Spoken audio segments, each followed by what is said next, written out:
episode 9 of the Buckland Adventure Show. Just getting some things together for a trip up into the high country.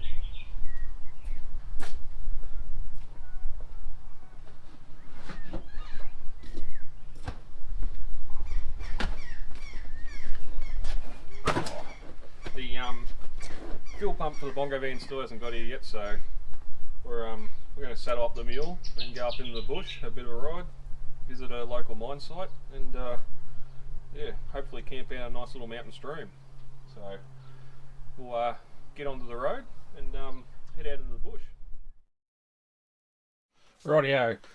Today's trip, we're heading up into the high country, but first we're going out into the local Chiltern Ironbark State Forest to check out Magenta mine. The holes are so deep you can see them from space, as it seems.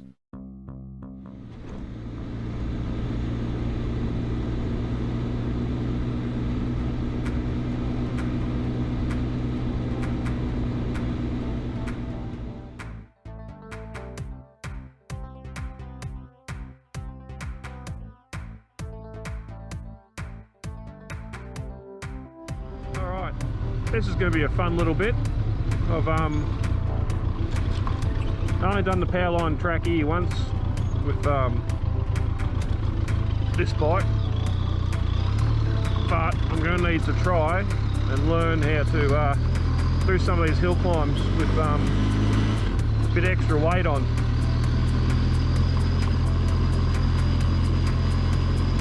The whole dynamics of the motorcycle changes when you start adding weight, and with my fat ass, the swag and everything, even the swag on there sort of takes away your aerodynamics a little bit as well. So I'm only really going through this section because I know where we're camping for the night, or I hope to camp for the night. There's this, but it's about a kilometre long, or half a kilometre long going down, and I've got to come back up it tomorrow morning. So I need to make sure I can get up. And this is a little bit rougher, and a little bit rougher and rockier than what the road is we're going to. So just need to be able to get up this hill with just a little bit extra weight on.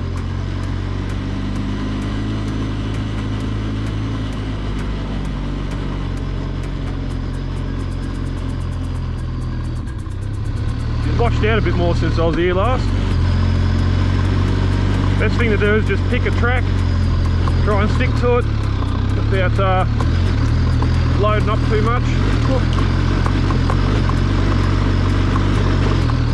Pretty good. So I'm going to go this way. I'll rev over to Spoonie. Keep in mind too that I still haven't got a sump guard on this, so trying to stay away from the real rocky stuff, but that's not bad. That handled it alright. I think I came up there better than I did the first time, and I had no weight on then, so.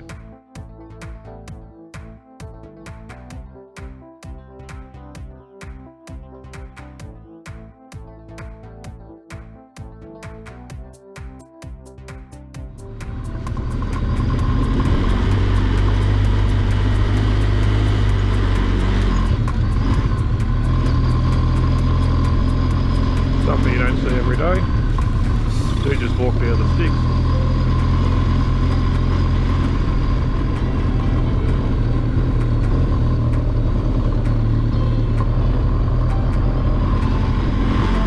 Weirdo.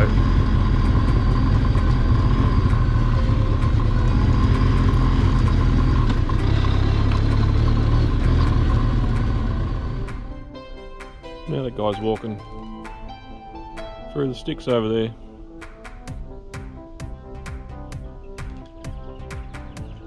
He might be a bushwalker, but I don't know how many bushwalkers / hikers go out in the bush without a backpack, water, pants, or a long sleeve shirt, hat. Special place. Rightio, here we are at Magenta mine. Sorry, I'm going handheld for some of this just because I don't want to get the tripod off the bike. Information here, we'll have a look at that in a minute. There's a bit of an open cut up here with a mine entrance, and then over there, we'll go over in a minute with the drone, and part of the ceiling's collapsed on a big gallery, underground gallery, where a lot of shafts disappear or go off. But like most mines back in the 1800s, 1880s and that, we're at Chelton. Bit of a history there, feel free to pause. Try and get the glare out of the screen. Some vandals has been here obviously, and I don't even know what did that.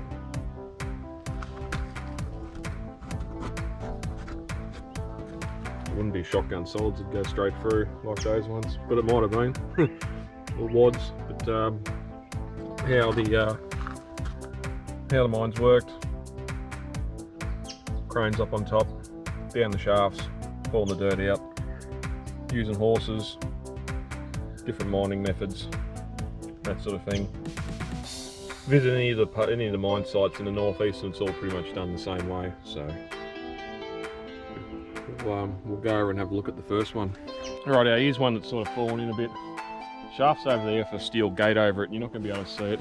I don't from here, but it's over there with a steel gate in it. People still try and get in there and climb through the tunnels, but again, pause it if you want a bit of info on this particular hole. The open cut mining practices of the time. I'm not going to tell you not to climb fences and go in places. I've done the same thing before. There's signs up all through the park. You don't go off designated tracks and that. There's that many mine tunnels and that through this forest. Some have fallen in, some haven't. The ones that have collapsed, they've got fences around them. Others that haven't, they're just waiting for someone to fall through. So, just like this one. Yeah. I'll send the drone down in a minute, but this is all caved in. You can see how big that hole is. You'll see it even more when we get the drone down there. But same thing, you'd be walking through the forest and fall down something like that. You aren't coming out. And again, bit of info. Feel free to pause and read if you so wish.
Rightio. Our next move is to go from Magenta Mine up the Chiltern Valley, through Beechworth,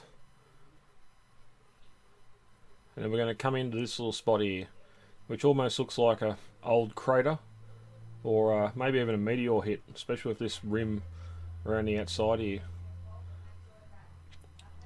It's a spectacular piece of country, but we're going right down here onto this creek. Hopefully set up camp for the night beside a running stream. Rightio, that was Magenta Mine. We'll mosey up the trails here and make our way Chiltern Valley. See how we're going for time. We might go up through Mount Pilot to Beechworth via Woolshed Falls, but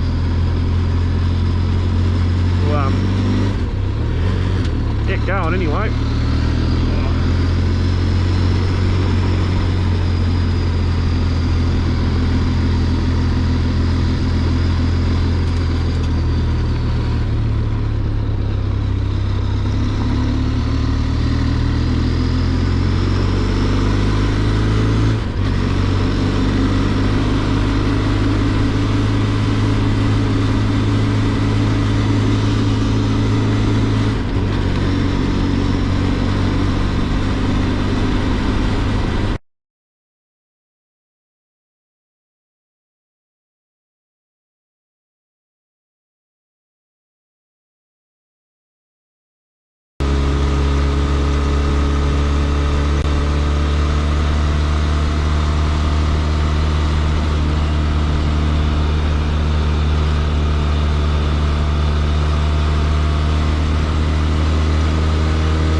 A bit further up the road after Chiltern Valley, get to Beechworth, which some would say the picturesque Beechworth, Beechworth jail and commune and psychiatric facility.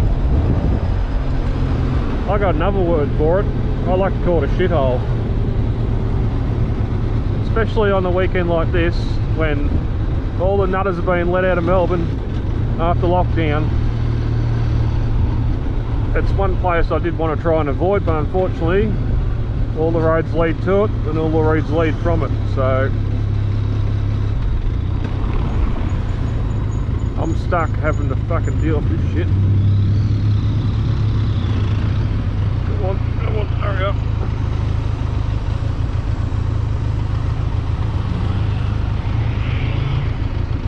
Loonies.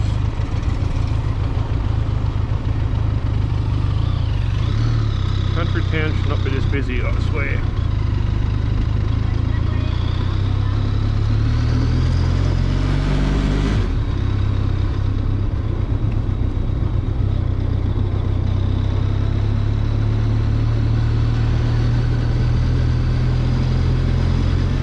Stay. Yeah. Unfortunately, the Indigo Shire Council that look after this area, also the town I live in, love Beechworth so much that they devote every dollar and cent they earn collect tax into making this shithole better for Melburnians and the general public. The streets are manicured and sprayed and all the cobblestones are swept. Yet we can't get cat's eyes and thistles sprayed in the main street of Barney. So luckily that's all I have to do with Beechworth. So I'm gonna head out here, another couple of K's and we'll be back on the dirt.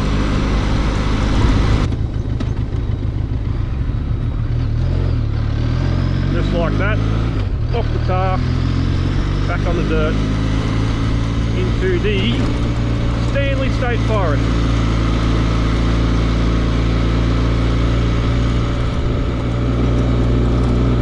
Awesome, they've graded the road so it's all nice and slippery. More importantly, it's going to take more for vehicles coming the other way to slow down, so we're just going to poke along here. Although I do not want to have a head-on someone. Now it drops away pretty quick here. We're on top of a large gap, or as you've seen on the map before, that rim top of the valley. So there is another way to get into here or into where we're going, halfway down the gap on the side of the road, but it's a little bit of a steep climb to get off the road, and you have to make sure no one's coming behind you. Slow down. It's even harder in a four-wheel drive, but I did want to try it on the bike. So looks like they're getting these roads ready for fire season, cutting everything well back, making it a they may have done some planned burning actually, the way that's all burnt through there. They probably cut the road wider, and yeah, lit some fuel reduction fires. Yeah, we're gonna turn off here somewhere. It must be back up over this hill.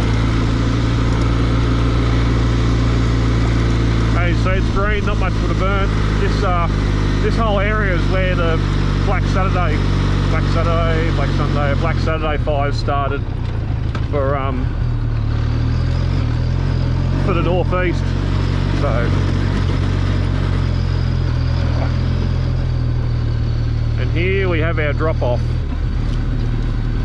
This is the bit I said earlier. I was having thoughts about whether or not I'd be able to get up. So.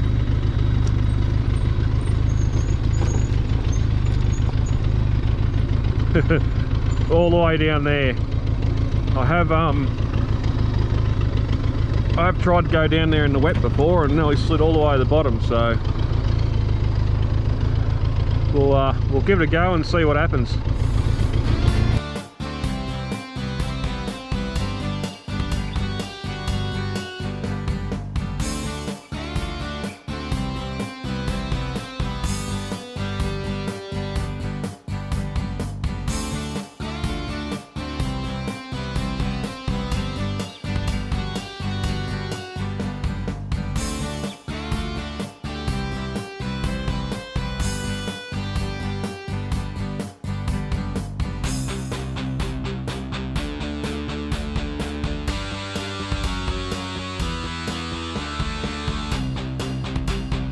Rightio, upstream was a bust. Further we went up there, the steeper the creek bank got, so we'll go and go back down here to the crossing and we'll see what happens on the downside of the stream.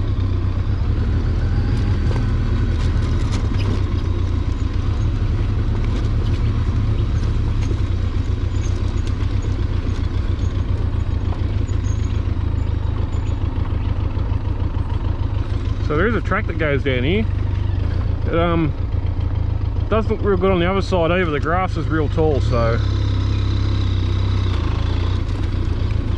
go in here for a little sticky beat. At least the banks seem to shallow out a bit and aren't as steep. Still a little bit of a drop off getting to the creek itself though, but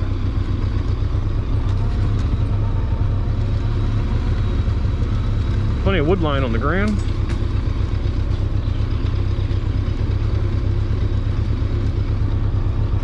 couple of little walk through there's where wildlife been going to the creek, so we might be onto a winner here. As you can see, the track hasn't been used in a while. It's only an access way to a Cocky's gate, so. And there's rubbish on the ground. Hopefully that was him and not me. I reckon through there on the side of the creek might do the job, so I'm going to turn around and point back the way I come. Something out.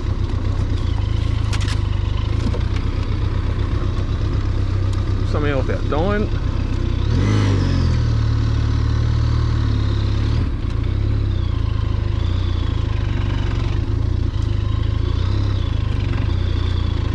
That is somewhere, I reckon.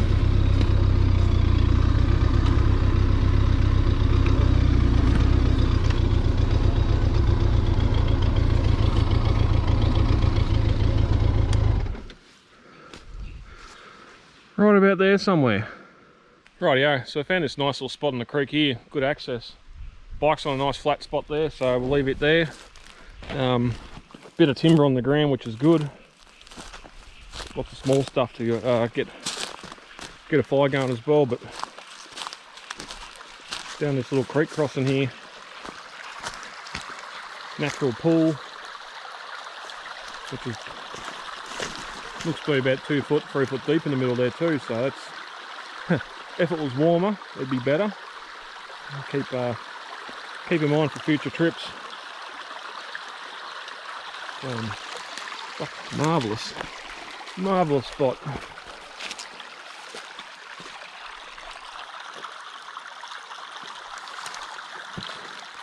White water coming down out of the hills there that we just rode down. And there's some there's some steep hills too, as you've seen before, but we're in a prime spot. Within a minute of parking here, mosquitoes are on me, so that'll be interesting as the night goes on in the afternoon. But in the meantime, we might start setting up some camp. Unpacking. Almost the best part of any trip. Set all our tie downs in one spot so we don't lose them. Why are we up here? Well, the last couple of weeks, both the Murray River and Ovens River have been in flood. Those waters have since gone down, but there's a lot of water laying around, which means mosquitoes are thick and fast on the river flats. So I wanted to come up into the hills somewhere where there wouldn't be mosquitoes. That we'll see how that goes. Maybe I just got the only turtle here, so I'll start unpacking some stuff. I'm not going to do a gear spotlight yet on what I'm carrying because I won't be using the thongs. Gloves will be back on when I get you tomorrow. Still waiting on a lot of stuff to turn up from Australia Post, so I've been able to borrow some things that I'll be using just to test out, see what works, what doesn't. Hopefully the swag, even if I have to take it on future trips, it's got a -5 sleeping bag in there at the moment, which is a real big bulky one, and hopefully as the weather starts to warm up, I'll be able to get a much smaller sleeping bag in there and be able to roll that up tighter, and it won't weigh as much. But okay, you talked me into it.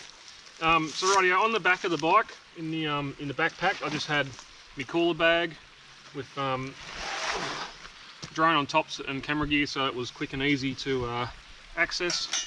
Some foil for later, and of course mask just sitting in the back, ready if I had to stop in town somewhere. This one here first is pretty much all the shelter stuff. So tomahawk, we'll return to that later. Hammock. I got 2 hoochie covers in there, so again that'll come up later why. Nice little folding chair slash table. Cook on it, sit on it, do all your sort of stuff on it, whatever. Box mozzie net that I've had for a while. Again, that'll come into play later when we set up our shelter. roll of hoochie cord. I've got paracord in the post to replace my last lot that I've ran out of, so unfortunately, thanks to Australia Post, that has not come, so that's that. Spare pair of underwear, a towel, and just a little pack of tent pegs if need be, but how rocky and wet the ground is, I'm not going to be able to use them anyway. So that was in the left one here. And the other one is cooking miscellaneous. So got a 2 litre, 1.5 litre bottle of water. That's just for coffee, toothpaste, all that sort of stuff. Folding shovel. It's just your $10 Kmart variety. You go into the bush, take a shovel so you can bury your waste, not leaving toilet paper behind trees. This will come into play later. Fire starter. Got a beanie, memory cards for the cameras, some already made up cordage, all tied up, ready to go for the shelters, and carabiner holding it all together. Jumper, just any clothing you sort of pack in between some of the heavier stuff or delicater stuff, just to help it out while you're riding, especially on the bike where you got the vibrations and the shuddering and that. Machete, again, that'll come into play later with the tomahawk and one other thing that isn't here at the moment, still on the back bag of the bike. There. Kitchen. Put this bag together. Most of this is going to stay as it is, but there are some little things coming that I'm going to change out or add more so. So, little cutting board, collapsible mug for coffee. This was a 4-piece dining set, but I've taken all but one of the pieces out and added some other miscellaneous stuff. Set of tongs, proper little knife,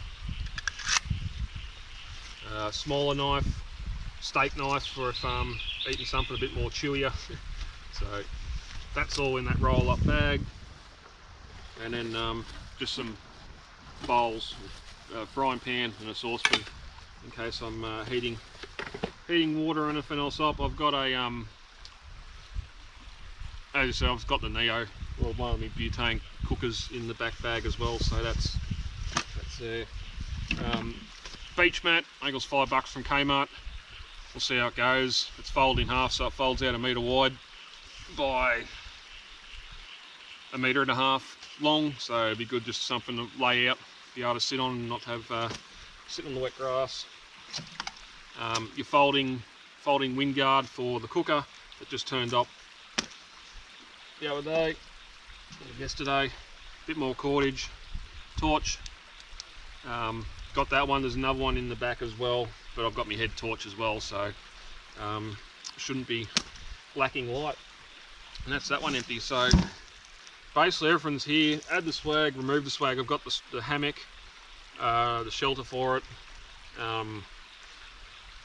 Cooking sauce is in the back bag, as I said, the butane cooker.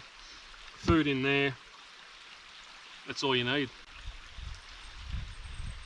Once I start getting things set up and knowing how much rope and I'll need, that's the cordage I'm going to be taking with me, and not a full roll of it like that. So that roll won't be there. We'll get into tomahawks versus machetes later with what you really need when you're out in the bush to cut stuff up. And yeah, all that, 2 panniers, still had room in there to add more stuff. Cooler bag in the backpack, or the back of the motorbike bag, and yeah, we're off and racing, camping in the bush.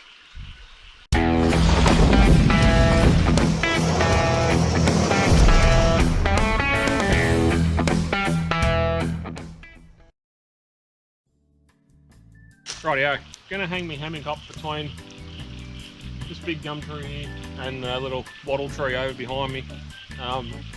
Looked up, made sure there's no deadfall, no widow makers, nothing's going to come down overnight.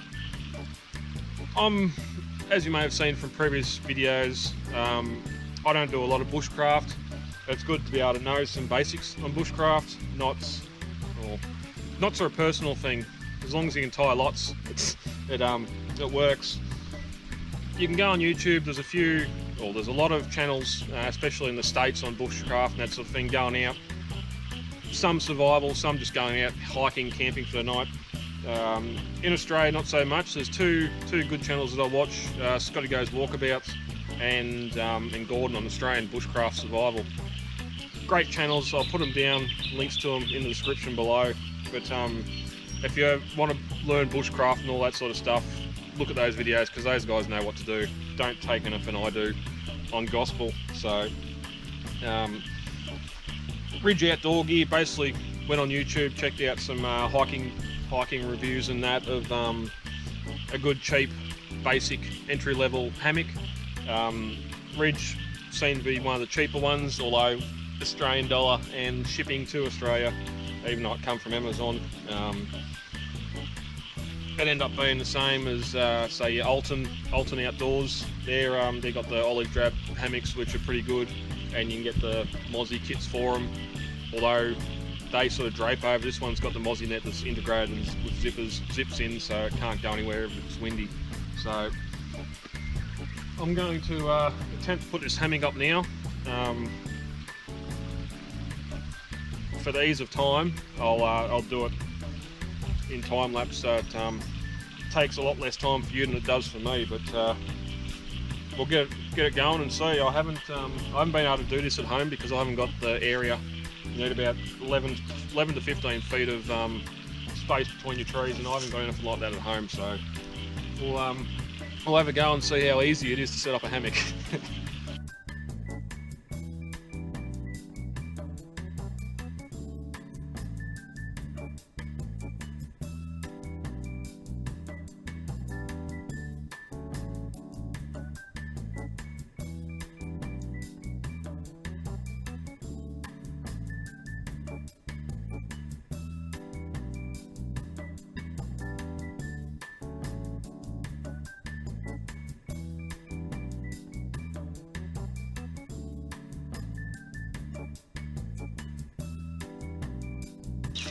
Alright, so let's have a look at what I've done.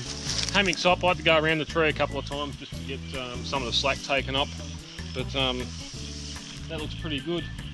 You want about 70 degrees on your hammock. Again, watch any hiking video, people using hammocks, you're going to see all this. So, as I said, it's got the integrated zipper in the fly net.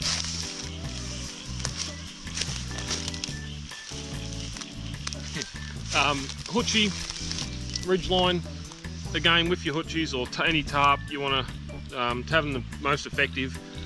You want your ties or your ropes going pretty much diagonally out from the way it is. If it's sort of square off or too much one way, it's going to flap and not pull tight, but that's pretty good. You might notice too that the hoochie's shorter than what the hammock is. That'll be one thing to keep in mind for later. I was looking at getting a 3x3 or a 3x3.5 tarp anyway, to just to give you a bit extra room. You could have a chair under you if it was going to rain or whatever else. But I suppose there's only one thing for it. First attempt getting into a hammock. Take one. They say the first step's always the hardest, so. Oh. Alright, I'm floating. Oh, I probably should kick my boots off of this. Anyway, we'll go in.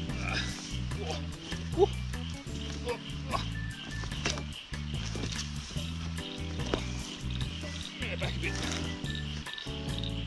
Oh yeah, there's my zipper.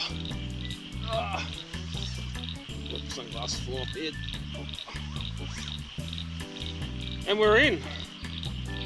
Zipped up, comfy.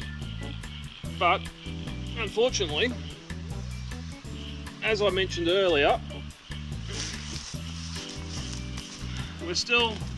winter's still holding on. So this isn't where I'll be sleeping tonight, because I don't have to try and lay in there with a with a -5 sleeping bag. So here's one I prepared earlier. Same concept for the ridgeline. Swags in underneath. Should have taken off the tripod. Swags in underneath. Cleaned the ground, cleared the ground off so there's no sticks or rocks to sleep on. Learnt this knot during the week, Prosic knot, whatever you call it. It's great for ridge lines and that, just being able to pull tight, bit of bushcraft. Again, the less stuff you have to take with you, the easier. Oh, I've just tripped over the guide wire. Yeah, and looks like Spider-Man's been at work around here with all the guide wires and ridge lines going everywhere, but I'll be staying on the creek side for most of the night anyway, so I shouldn't have any trouble running into things, tripping over guidelines. So I'm pretty happy with that. Can't wait for it to warm up a little bit more and be able to only carry that while you're on the bike. Hell, even in the ute, if I can get a comfy night's sleep out of it and not get wet and not get cold, it'll do over summer. So that's pretty good. Again, you're just using bushcraft, anything you can find. Where's this? Got a rock here for that one there because I've tripped over it now. It's gone a bit loose, but yeah, perfection.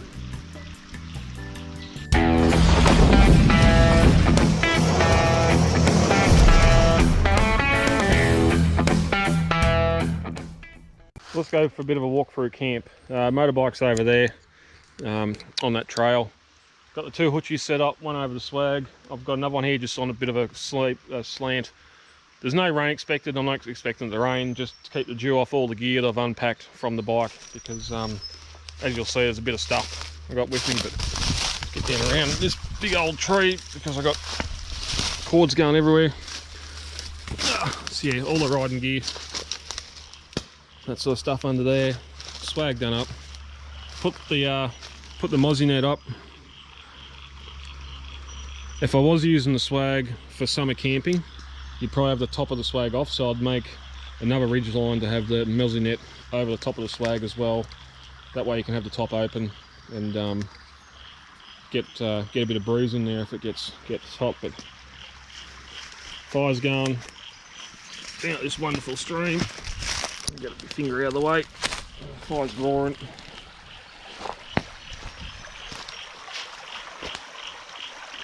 Magical spot. It's a shame, we've been up here over summer and where we go through the creek crossing up there's no water flowing, so unfortunately it's not a real good summer vacation spot, so which is a shame because that'd be real nice on a 40-degree day. But yeah, back to basics. Should be good. I've gathered a heap of firewood. There's some bigger stuff up there I'll go and get now. Just not so much a night log. I'm not going to let it keep on going overnight. I'll let it go out before I go to bed. But yeah, just for a bit of light, keep the mosquitoes back a bit, and yeah, so awesome.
Welcome back to the budget kitchen. Now, I've got the little gas cooker and all that on the bike. I've got a packet of pot noodle there as a backup, but tonight I'm going to try something a little bit different. Something I made at work. I've seen a couple of guys use these as a hobo stove. Light a fire and put a bit of mesh over the top and you can grill on it, or you can boil your water, that sort of thing. But I thought I'd kill two birds with one stone. So, got that. Got a bit of stainless plate. Slides into it, like that. And this is just a, I think it's a kilo coffee tin, so nothing that special. Again, whipped it up in a couple of minutes at home. And then our little lid, or our oven door, as you will. Got some holes in the bottom for the heat to come through. I'm going to wait for some coals to die down the fire and we'll get it set up. Little portable oven. Not carrying around a cast iron camp oven. As good as it is cooking in them, your dampers, when you do a roast pork in a camp oven and get that crackling on top, it's better. It's better than doing an oven at home, especially when your veggies are sort of swimming in the juices of the pork in them as well. So we might get some coals going from this fire, and I've got a couple of different varieties of frozen food, which is a big help because you get the food out of the freezer. It's going to help your esky, keep the ice stay colder for longer. And then once you know you're sort of going to get ready to cook, you can let some stuff defrost depending on what it is. I'll get some stuff out of the bag here in a minute, and yeah, we'll start doing some mini hobo oven cooking. All right, so I've got the oven in there. I'm not going to cover it completely in coals because I don't want it to get super hot. So first up, maybe a bit of a garlic bread appetizer. Yeah. Roll of foil. When I get me proper kit together, I'll end up having some foil already done.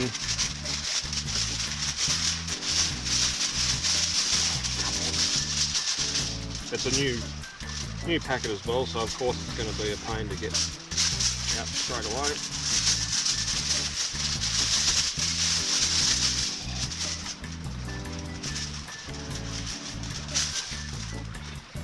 Been using foil much? Got our foil, got a hole in here.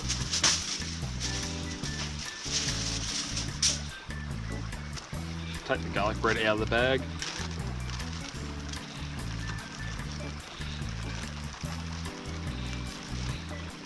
Put it in the bag so it can get burnt.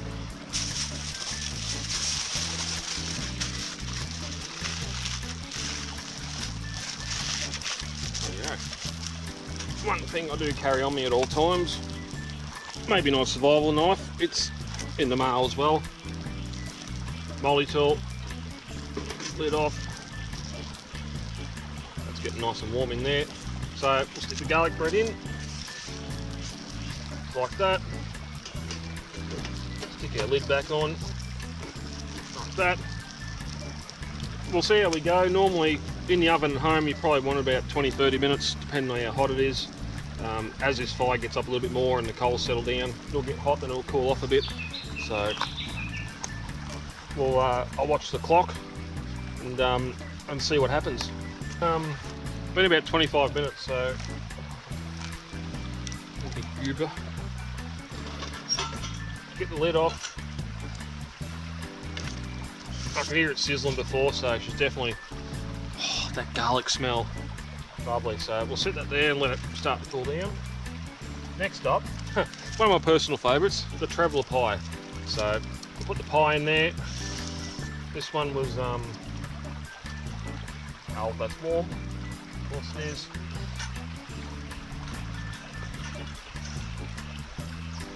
The only problem with this now, that everything's super hot. Oh, mosquito, get off. The lid properly. Ow. Alright, I'm going to need to do a work out a proper way of getting the lid back in. That might be right like that. No, it won't be. There we go. Alright, so the pie, probably same again, 20 minutes, maybe even half an hour, because you won't get that firm crispiness in the base. But let's see what we got here. Smell the garlicness.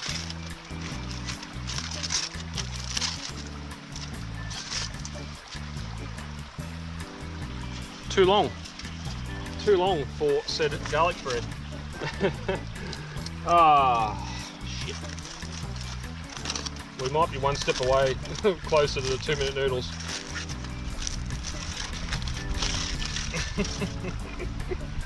That is what I call a fuck up.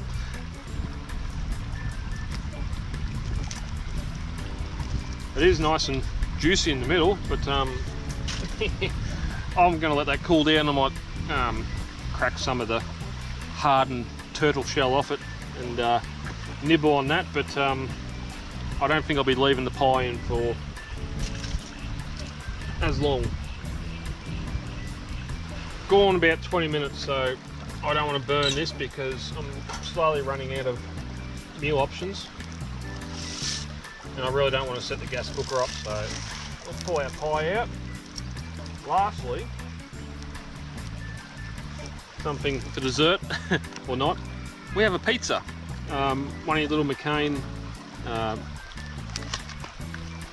it's not on the backing, so once again we need our foil. Let's see how this goes.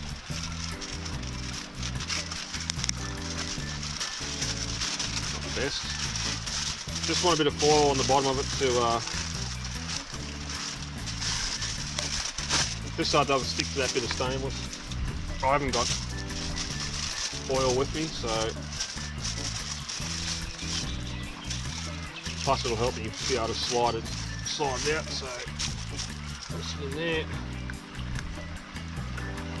It's just a margarita, so cheese and some sort of sauce, so I'll slide that in somehow. That's too long to have the lid.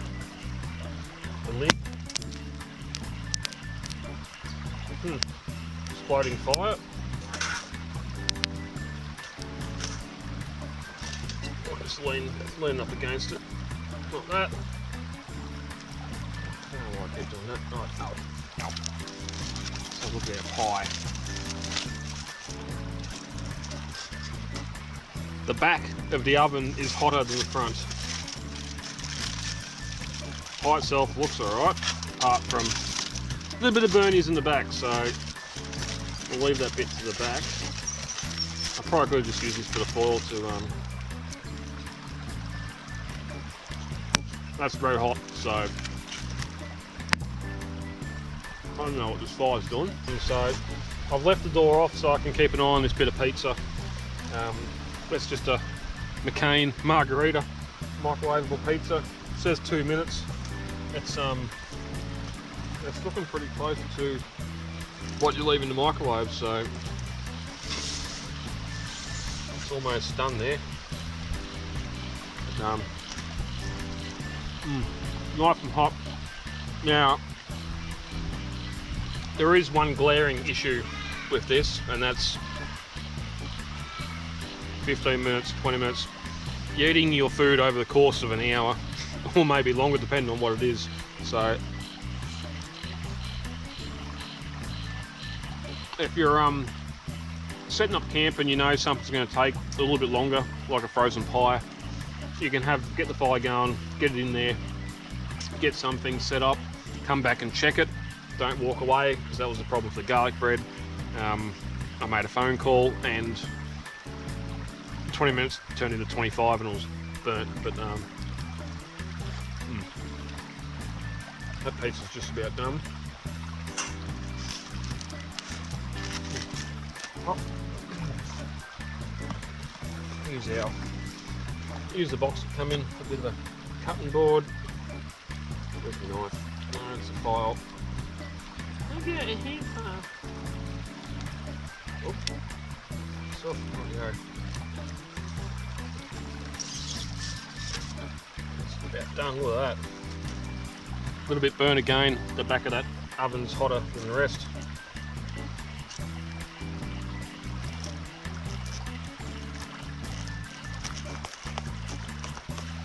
Crispy base, cheese is melted nicely.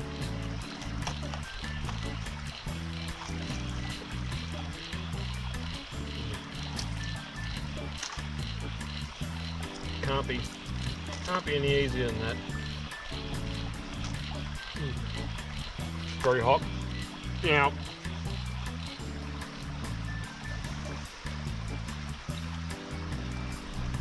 the other problem you're going to have is something like this. It's only a thin tin, an aluminium tin.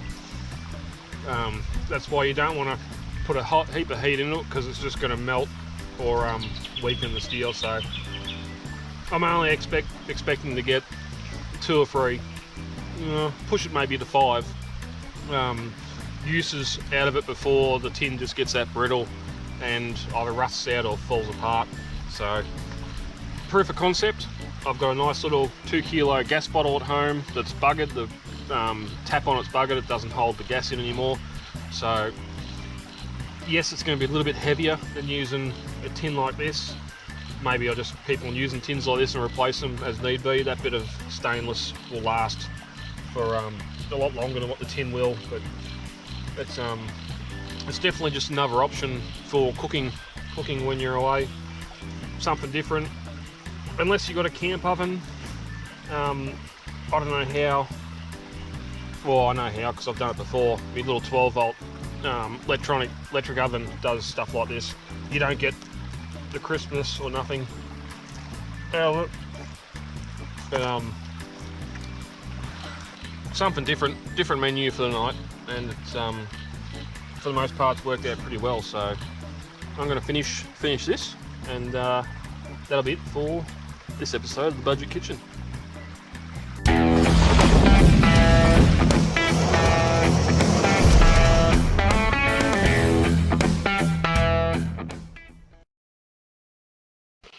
This stuff's fantastic. You can buy it in 2, 3, 4, 5 meter lengths. It's a USB strip light. Comes with a remote control, so you can make it do all sorts of. Oh, I just turned it off.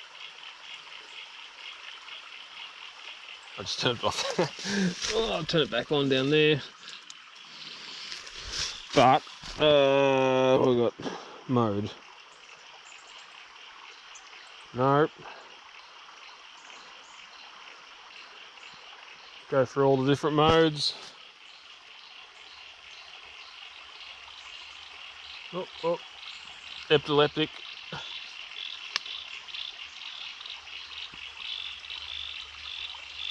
I got it for the internal lights of the bongo van, but it's worked out pretty well here. Again, 5 meters, so it's doubled up a fair bit. So mode 1, weird glowy. 2, 3, 4. This must be just a slow fade to slow fade out. Yep.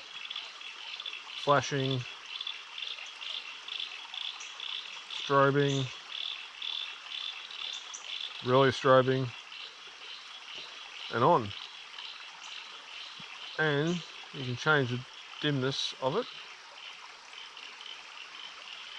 So for the moonlight,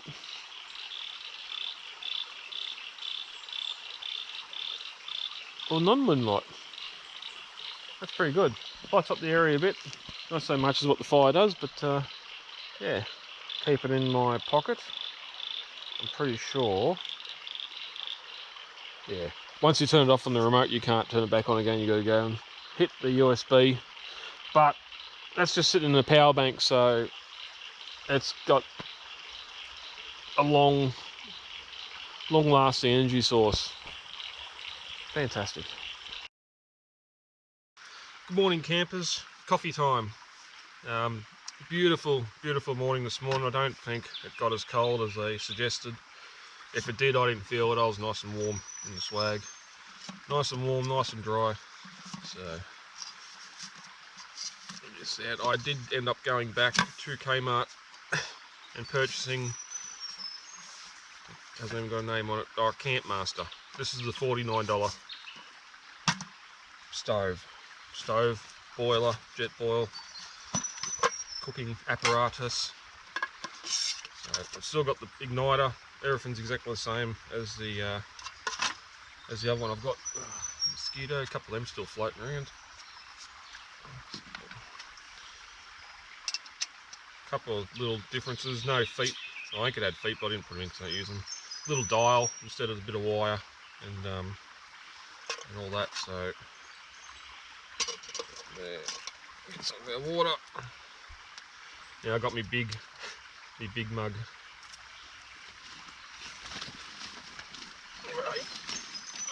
My Iron Man mug. So you're gonna need a bit more water than normal. This must be a little bit shallower too than the other Nano I've got, because it's only got markings in it for a litre. Where I think the Nano's 1.4 litres. So well, I don't really like the rubber lid, but I suppose the other one's got plastic lid. So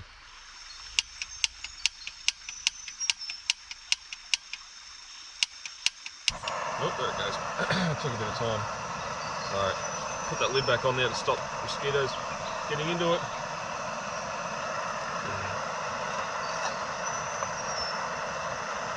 Just brought some pre-made coffee and sugar in there, and I got some milk in the fridge. So the fridge, the bag.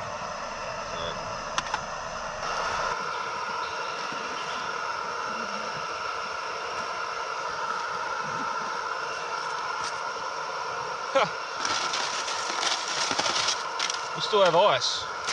That's alright, my milk's cold.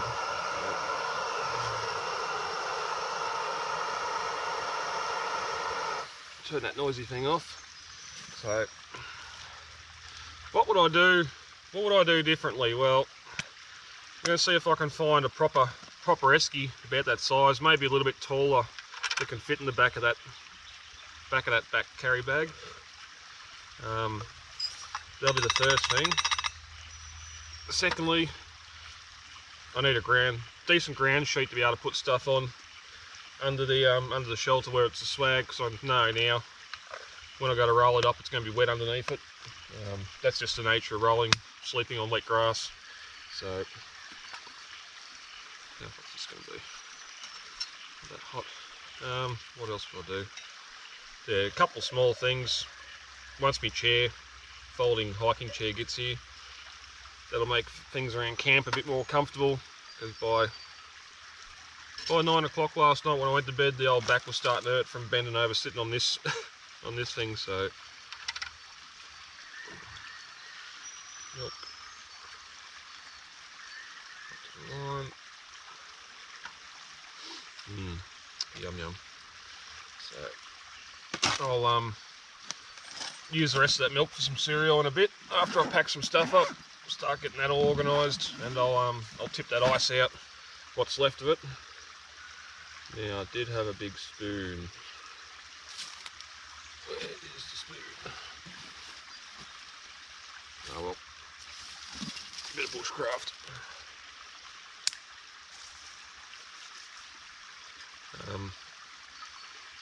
Yeah. Had a look at the local weather before. Apparently it got down to -1.1 at 6:30 this morning, so it was colder than they predicted it to be. Down in here it was probably a little bit colder just because it's sheltered from the sun and that, but it's 10 degrees now. It's beautiful, and the worst thing ever when camping, that's pack up. So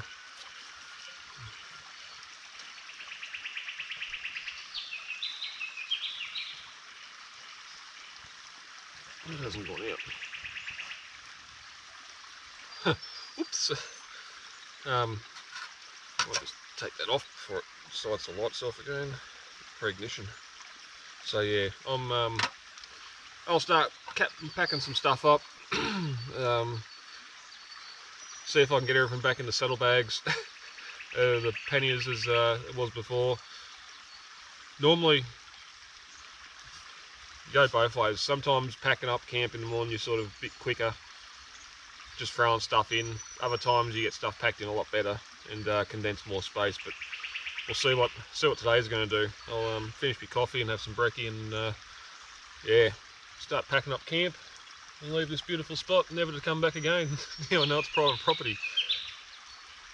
Oh well, the fence is there. You could always camp on the road, I suppose. But yeah, no. Let's get into it. Well, it's that time again. Pack up camp. Pack up, get everything back on the bike, and leave it as it was before I got here. So swag is going to be last because obviously it's the last thing to go on the very back. But everything else I'll try and get packed down into the panniers, and we'll see how I go with this Tetris pack up.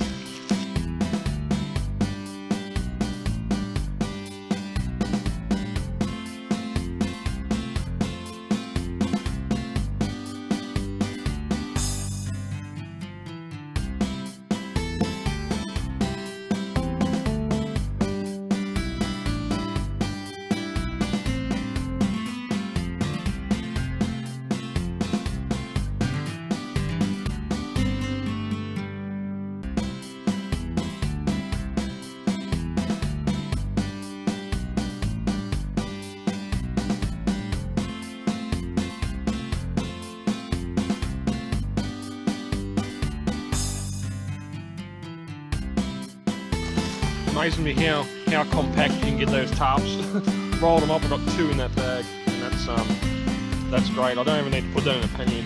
I've got the straps in the back, I can just have it sitting on top. I do need to get some of the little yoke straps, bowing straps to put there, so I can just put stuff like that on top and it doesn't have to go in.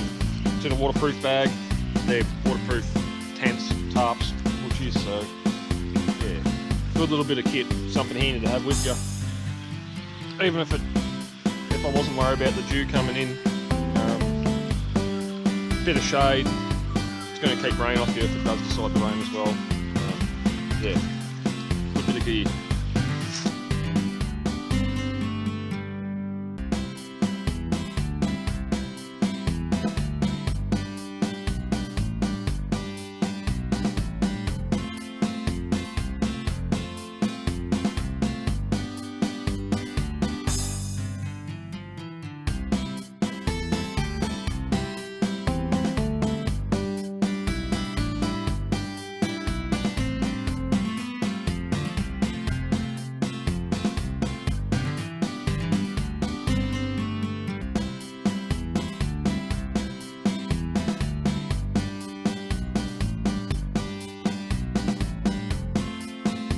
Yeah, we're all packed up.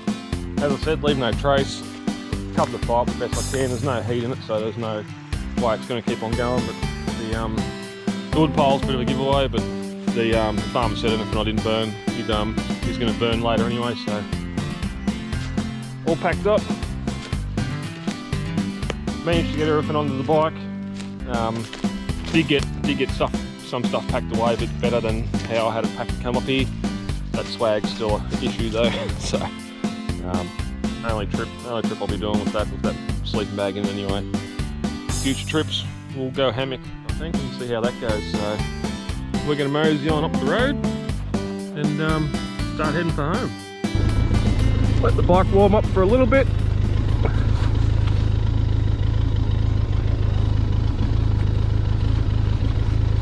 Doesn't feel that cold here, but as soon as we get out on the highway, that wind's going to go straight through us. So gloves on, lights on, ready to hit the road.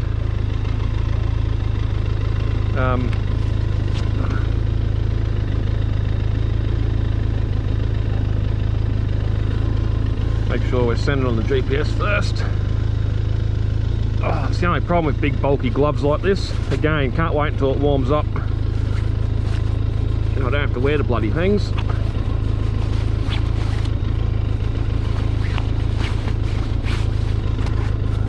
Alright, go for a ride.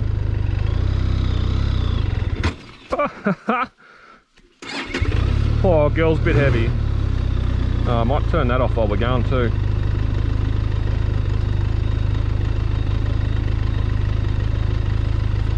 ABS off.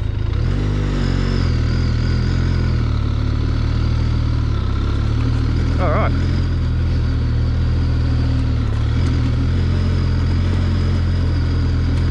Such a magic spot.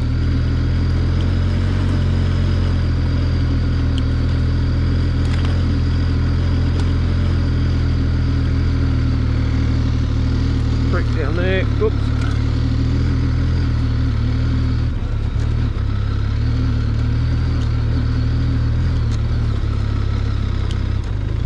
Back to the crossing. A bit better today, you can see the bottom of it, whereas yesterday we were in a shadow, so same way we went through before. And we're away.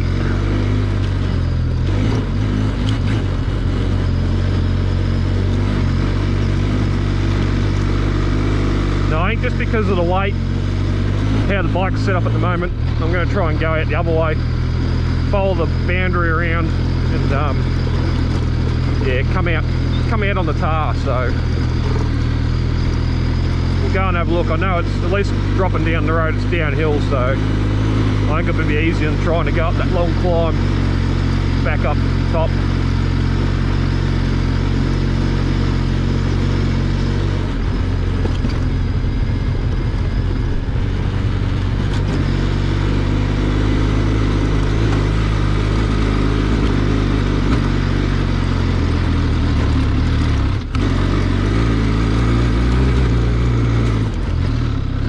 We won't go up there. Oh, concentrate, idiot.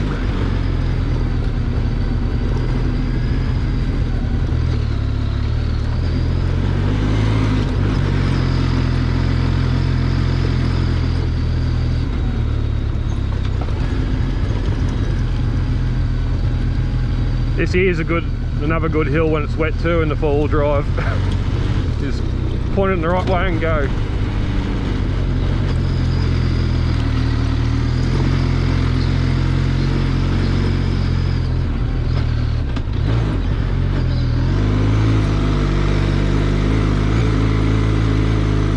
Always be aware, yes it's quiet now, but there could always be a four-wheel drive coming the other way, or more bikes. Practice your road etiquette, same as you do on the black stuff.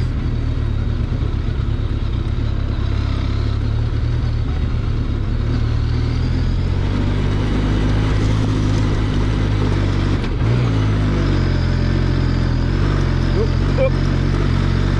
Forgot about this bit. Up we go. Always anticipate that the car's coming around the other way. That way you know you can wipe some speed off before you get to a corner.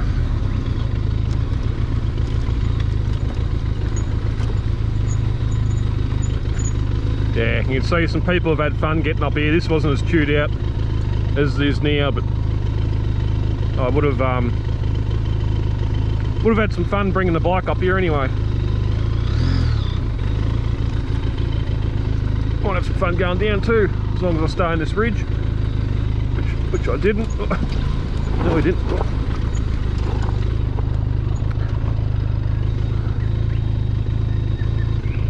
I think we just fucking go and hope for the best.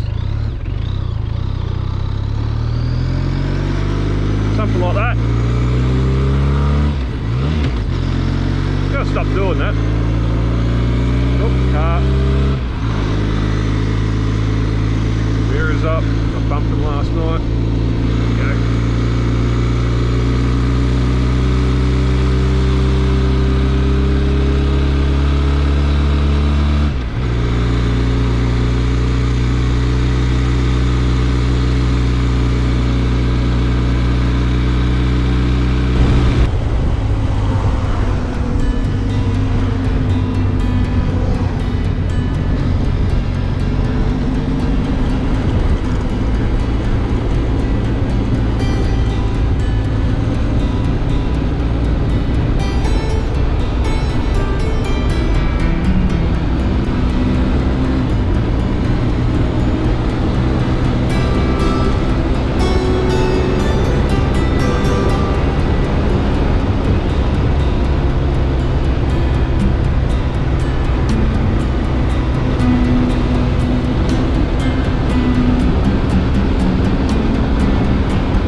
ducked down to the local weighbridge, and yeah, got a bit of weight on.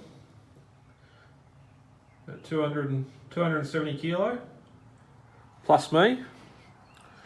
I'll make that 110 with all my gear on. Yeah, so we're sitting at about 380 kilo. I'll have to check the specs and see if that's allowed on the bike, but poor old girl, no wonder she didn't like the hills.